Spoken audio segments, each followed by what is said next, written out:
ચૂંટણી પૂરી થતાં જ જૂનાગઢ તાલુકાના 58 ગ્રામ પંચાયતોના સરપંચ એસોસિએશન દ્વારા કલેક્ટરને વિવિધ પ્રશ્ને અપાયું આવેદનપત્ર।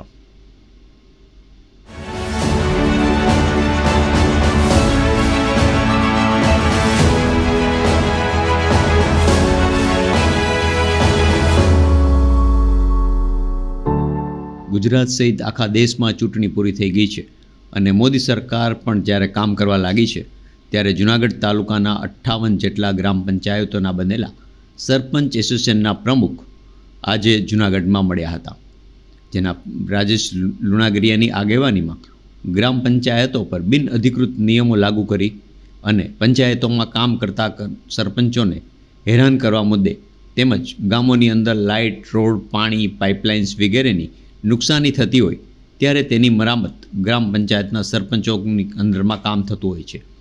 જે ગ્રામ પંચાયતોમાં પાણીની લાઇન સરખી કરવા માટે, બીજા નાના મોટા કામ કરવા માટે, મજૂરોને મજૂરી ચૂકવવા માટે ગ્રામ પંચાયત સરપંચોને નિમેલે છે, જ્યારે આ કામોના નરેગા અલગ અલગ યોજનાના મોટા કામ મંજૂર થાય છે, તેમાં એજન્સી 25% ભાવ ડાઉન રાખીને નબળી ગુણવત્તાવાળા કામો કરાય છે। આવા કામોની એજન્સી રદ કરી અને આવા કામો ગ્રામ પંચાયતો દ્વારા તંત્રની દેખરેખમાં કરવા માટે થઈને રજૂઆત કરવામાં આવેલી હતી। જૂનાગઢ તાલુકામાં પણ જોડવામાં આવતા ગામોની અંદરના ગામતળ, જૂના ગામતળનો કોઈ પણ પેશકદમીનો પ્રશ્ન હોય ત્યારે મામલતદાર કચેરીને સત્તા આપવી અને ગ્રામ પંચાયતને સાથે રાખીને કામ કરવી, આવી વિવિધ મુદ્દે કલેક્ટર અને જિલ્લા વિકાસ અધિકારીને આવેદનપત્ર પાઠવવામાં આવેલું। આ રજૂઆતમાં મોટી સંખ્યામાં સરપંચો ઉપસ્થિત રહ્યા હતા।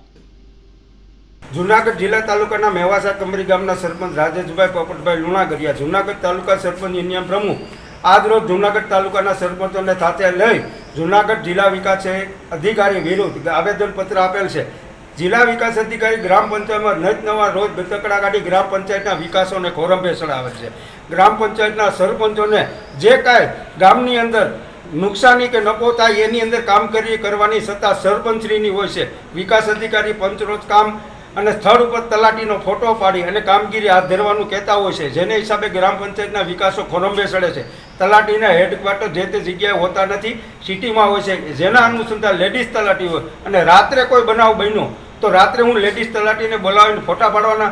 જે તે જિલ્લા વિકાસ અધિકારી સાહેબને મારી નમ્ર વિનંતી છે કે સાહેબ, તમે તમારી કચેરીઓના પહેલાં વ્યવહાર સુધારો, પછી ગ્રામ પંચાયતો સુધારજો।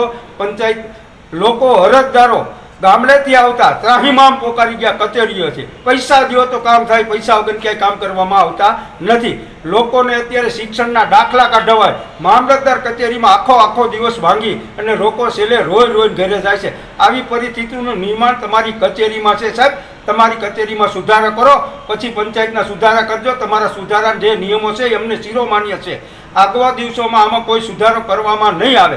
તમામ સરપંચોને સાથે લઈ જે કાંઈ આંદોલન કરવું પડશે અમે કરશું। ઉપા ઉપર બેસ્યું, દિલ્હી જવું પડે તો દિલ્હીએ જાશું। જો હુકુમત ચલાવવાનું સાહેબ બંધ કરો। કલેક્ટર સાહેબને અમે આવેદનપત્ર આપેલ છે।